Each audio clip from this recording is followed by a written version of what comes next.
নমস্কার।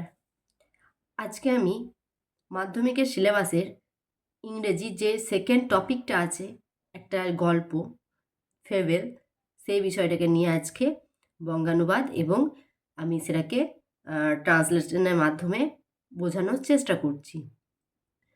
তো ফেবেল মানে হচ্ছে a kind of story, short story with morality. একটা ছোট্ট গল্প যার মধ্যে নৈতিকতা আছে, যেটা আমাদের এক প্রকার শিক্ষা দেয়। আমরা ছোটোবেলাতে যে বিভিন্ন ধরনের গল্পগুলো পড়েছি, যেগুলোকে আমরা স্টোরি রাইটিং হিসেবে দেখেছি, যে কাক এবং শেয়ালের গল্প, ক্ষুধার্ত কাকের গল্প, এই যে বিভিন্ন ধরনের যে মোরাল স্টোরিগুলো দেখেছি, তো এই এই এই স্টোরিগুলো কী দেয়, একটা করে আমাদেরকে জ্ঞান দেয়, জীবনের সাথে একটা জ্ঞান দেয়। এগুলোকেই ফেবেল বলা হয়। এরকমই একটা ফেবেল স্টোরি আমরা পড়ব, যেটা কবিতার মাধ্যমে দিয়েছে। তো দেখি কবিতাটা। ফেবেল, যার লেখক হচ্ছে, যার কবি হচ্ছে Ralph Waldo Emerson. Ralph Waldo Emerson নাম শুনেই বুঝতে পারছো যে এ কিন্তু ইন্ডিয়ান পয়েট না।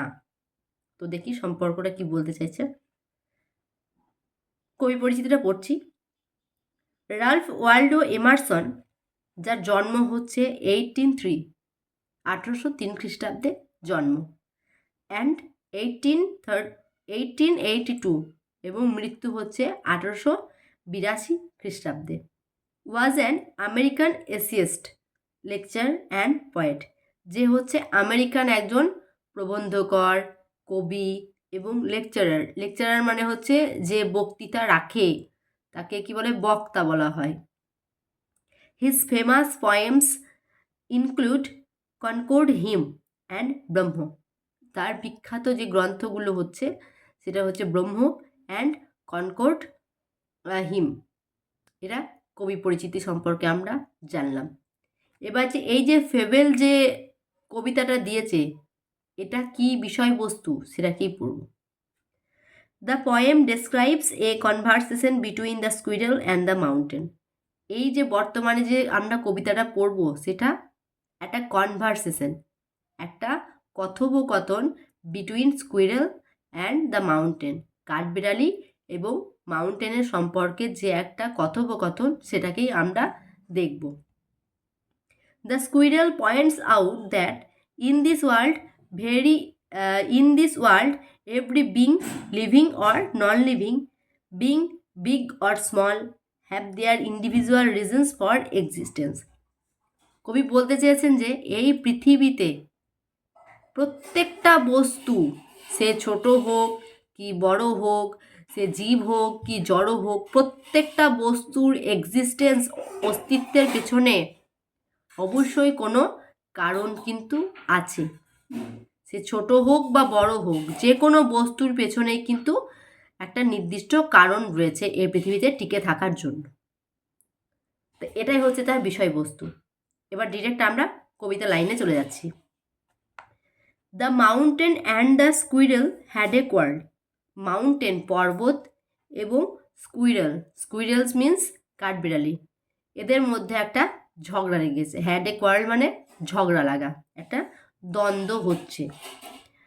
অ্যান্ড দ্য ফরমার মিন্স, এখানে ফরমার মানে বলতে চাইছে দ্য মাউন্টেন, পর্বতটাকে। The former called the latter little prick. Latter মানে বলতে চাইছে কাঠবিড়ালিকে। তো the former call the latter little prick. Mountain, পর্বত, স্কুইরেলকে কি বলছে, যে তুমি ছিচকে একটা অহংকারী একটা প্রাণী, ছোট্ট একটা অহংকারী দাম্ভিক একটা প্রাণী। তো এর উত্তরে তখন বান রিপ্লাইড। বান মিন্স স্কুইরেল। কিন্তু প্রশ্ন যদি আসে, তো দেখবে যে প্রশ্নটা কী রকম দিয়েছে, তো উত্তরটা বান লেখারই চেষ্টা করবে। কারণ কি বলতো, এটা একটা মাস্টারদের অ্যাট্রাকশন, যে টেক্সটটাকে পড়েছে কিনা সেটা কিন্তু তারা ফলো আপ করে। দেখো টেক্সটে দেওয়া আছে, কিন্তু স্কুইরালও দেওয়া আছে, আবার কিন্তু বানও দেওয়া আছে। এবার তুমি একটা নতুন সমার্থক শব্দ যদি বান দেখো এবং সেটাকে যদি সেন্টেন্সের মধ্যে যদি ইনপুট করো, মাস্টারদের কিন্তু, টিচারদের কিন্তু অলরেডি একটা অ্যাট্রাকশন তোমার প্রতি তৈরি হবে, যে না, ছেলেটা বা মেয়েটা টেক্সটটাকে থ্রুলি পড়েছে এবং তার ভোকাবুলারি সম্পর্কে যথেষ্ট কনসাস আছে সে। তো বান রিপ্লাইড, বান তাকে উত্তর দিচ্ছে, you are doubtless very big, you are doubtless very big. Bun বা স্কুইরাল তাকে উত্তর দিচ্ছে, যদিও তুমি, মাউন্টেনটাকে বলছে, যদিও তুমি প্রচণ্ড বড় আমার থেকে, অনেকটাই বড়, বাট কিন্তু all sort of things and weather must be taken in together, কিন্তু এই পৃথিবীতে আবহাওয়া বলো, প্রত্যেকটা জিনিসের বলো, প্রত্যেকটা জিনিসকে কিন্তু ওভারকাম করতে গেলে তোমাকে আর আমাকে একসাথেই কিন্তু ওভারকাম করতে হবে, to make up A year and a spare. গোটা একটা বছরের যত পরিবর্তন আসবে সেটা তোমাকেও সহ্য করতে হবে, সেটা যেমন আমাকেও সহ্য করতে হবে, তবেই তো একটা গোটা পৃথিবীকে তৈরি করা হবে, তবেই তো একটা গোটা বছরকে তৈরি করা হবে। এখানে বলতে চাইছে, বানের উদ্দেশ্যটা এটাই যে, যদিও তুমি, মাউন্টেনকে বলতে, যদিও তুমি অনেকটাই বড়, আমার থেকে বড়, কিন্তু এমন তো নয় তুমি বড় বলে তুমি 7 খুন মাপ, যে সমস্ত কিছু তুমি অ্যাভয়েড করে চলে যেতে পারবে, আর আমি ছোট বলে আমাকে সব জিনিস আমাকে প্রেসারাইজ করে আমাকে নিয়ে যেতে হবে, সেটাও তো কোনো কিছু নয়। তুমি যেমন বড়, আবহাওয়ার জন্য প্রত্যেকটা জিনিস যেমন তোমাকে ইফেক্ট করবে, সিমিলার টু আমাকেও ইফেক্ট করবে। ওয়েদার, আবহাওয়ার মধ্যে বৃষ্টিপাত, উষ্ণতা, যে কোনো তাপমাত্রা, জল, বায়ু, যা তুমি উপভোগ করবে গোটা বছরে, সেই রকমটা আমিও উপভোগ করব। তো তুমি বড় হয়েছো তো কি হয়েছে, আমি ছোট হয়েছি তো কি হয়েছে, তারপরের লাইনেই দেখো, and I think, I means এখানে বার্ন বা স্কুইরালের কথা বলছে, বাট আই থিঙ্ক, আমি মনে করি, ইট নো ডিগ্রেস, এটা কোনো লজ্জার বিষয় নেই। বান বলছে, তুমি বড়, আমি ছোট, তো অসুবিধা কী আছে, আমি যে ছোট তার জন্য আমি তো নিজেকে কোনো সময় লজ্জিত বা ডিসগ্রেস ভাবি না নিজেকে, কখনোই আমি নিজেকে ছোট ভাবি না। টু অকুপাই মাই প্লেস, আমি যে ছোট, আমার যে জায়গাটা ছোট, যে জায়গা, ছোট জায়গাটা আমি দখল করে আছি, তাতে তো আমি কখনোই লজ্জা বোধ করি না। তুমি বড়, ইটস ওকে, অ্যান্ড আমি যে ছোট তার জন্য আমার কখনো নিজেকে মনে হয় না যে আমি লজ্জিত, তো কখনোই মনে হয় না। If I am not so large as you, আমি যেমন, যদি আমি যেমন তোমার মতো বড় নয়, if I am not large as you, আমি তোমার মতো বড় নয়, you are not so small as I, ঠিক সেরকম তুমিও কিন্তু আমার মতো ছোট নয়, দুজনের কিন্তু এক্সিস্টেন্স আলাদা, একজন বড় তো একজন ছোট। তারপর বলছে কি, I will not deny you make a very pretty squirrel track, I will not deny, deny মানে এখানে অস্বীকার করা, কাঠবিড়ালি বলছে আমি অস্বীকার করি না যে you make a very pretty squirrel track, তুমি কাঠবিড়ালি যাওয়ার মতো একটা ছোট্ট সুন্দর একটা গর্ত তৈরি করতে পারো, এটা কিন্তু আমি অস্বীকার করি না। মাউন্টেন, পর্বত কিন্তু খুব সুন্দর একটা কাঠবিড়ালি যাওয়ার মতো রাস্তা তৈরি করতে পারে, যেটা কাঠবিড়ালি পারে না, তো এটা কিন্তু অস্বীকার করছে না কাঠবিড়ালিটা, তাই বলছে I will not deny you make a very pretty squirrel track. Talent differs, প্রত্যেকের আমাদের প্রতিভা কিন্তু আলাদা আলাদা, যেটা আমি পারি সেটা অন্য কেউ হয়তো পারে না, বা অন্য কেউ যেটা পারে সেটা হয়তো আমি পারি না, প্রত্যেকের ট্যালেন্ট আলাদা। সাপোজ মনে করো আমি গান গাইতে পারি না, তো এবার দেখা গেলো যে আমার থেকে ছোট বা আমার থেকে বড় বা আমার সমবয়সী কেউ আছে যে গান গাইতে পারে, অথচ ছবি আঁকতে পারে না, আর দেখা গেলো যে আমি ছবি আঁকতে পারি, সাপোজ মনে করো, তাহলে দেখা গেল কি, আমি ছবি আঁকতে পারি, তার মানে আমি ওই লোকটাকে আমি, বা ওই আমার যে সমকক্ষী যে আছে, তখন আমি তাকে বলতে পারি না যে আরে আমি তো ছবি আঁকতে পারি, আমি ওকে নিয়ে মজা ঠাট্টা করতে পারি না যে তুমি তো ছবি আঁকতে পারো না, তো এটাকে নিয়ে আমি মজা ঠাট্টা করতে পারি না। সেই রকম আমি যেমন গান করতে পারি না, সেই ছেলেটা বা সেই মেয়েটা যদি গান করতে পারে, তো তারও কোনো অধিকার নাই, তারও কিন্তু এটাকে নিয়ে যথেষ্ট সিনসিয়ারিটি হওয়ার দরকার, যে সেও কিন্তু আমাকে অপমান করতে পারে না যে এই আপনি তো গান করতে পারেন না, আমি গান করতে পারি কি সুন্দর, আমার গানের গলা কত সুন্দর। তো এটাকে নিয়ে যদি আমি অহংকার করি বা আমি যদি দুঃখ প্রকাশ করি যে আমি তো আঁকতে পারি না, বা আমি তো আঁকতে পারি এটাকে নিয়ে যদি অহংকার করি, আর আমি যে গাইতে পারি না এটাকে নিয়ে যদি আমি দুঃখ প্রকাশ করি, তাহলে তো এটা আমরা ফল্ট, এটা আমাদের একটা মূর্খতার পরিচয় পাওয়া যাচ্ছে। কারণ সবাই সব জিনিস পারে না, ট্যালেন্ট ডিফার্স। আর যে উপরওয়ালা যে বসে আছেন তিনি প্রত্যেকজনকে আলাদা আলাদাভাবেই কিন্তু তৈরি করেছেন। তার মধ্যে যে ক্রিয়েটিভিটি, সেটা ন্যাচারালি হোক বা সেটা প্র্যাকটিসের জন্য হোক, তো এই ডিফারেন্ট ট্যালেন্ট কিন্তু প্রত্যেকের মধ্যেই থাকে। যে পড়াশুনোয় ভালো হয় সে হয়তো দেখা গেল খেলাধুলোয় ভালো নয়, আর যে খেলাধুলোয় ভালো হচ্ছে সে দেখা গেল পড়াশুনোয় ভালো নয়। তাকে তো কোনো ন্যাচারালি তার তো কোনো একটা গুণ আছে, প্রত্যেকের গুণ কিন্তু আলাদা।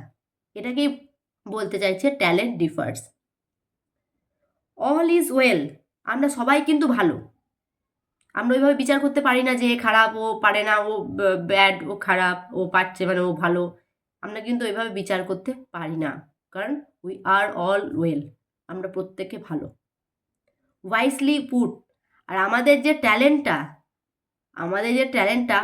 আমাদের জ্ঞানীভাবেই কিন্তু রাখা রয়েছে। ন্যাচারালি আমাদের মধ্যে সেই গুণটা কিন্তু ইনপুট রয়েছে। তারপর বলছে if I can not carry forest on my back neither can you crack a nut.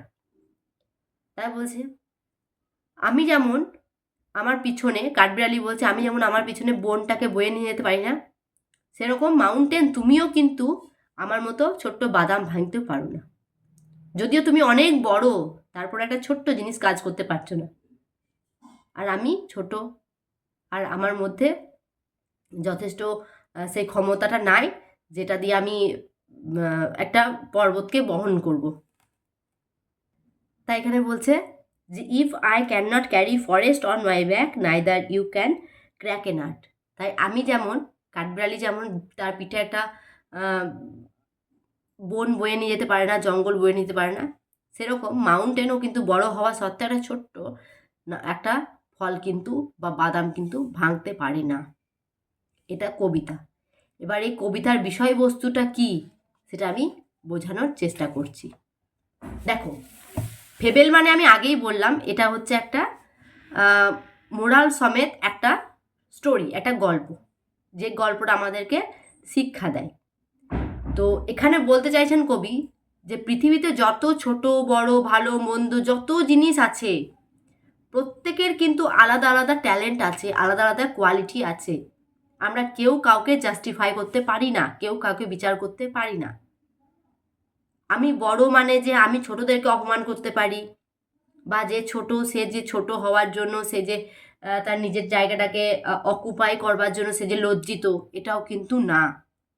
প্রত্যেকের ডিফারেন্ট কোয়ালিটি আছে, আর সেটাই উদাহরণ দিয়ে বুঝিয়েছে একটা গল্প, একটা কনভারসেশন স্কুইরেল এবং মাউন্টেনের মধ্য দিয়ে। মাউন্টেনকে এখানে ফর্মার একটা বড় দেখানো হয়েছে, আর স্কুইরেলকে একটা ছোট দেখানো হয়েছে তার অকুপাই অনুযায়ী, তার অবস্থান অনুযায়ী।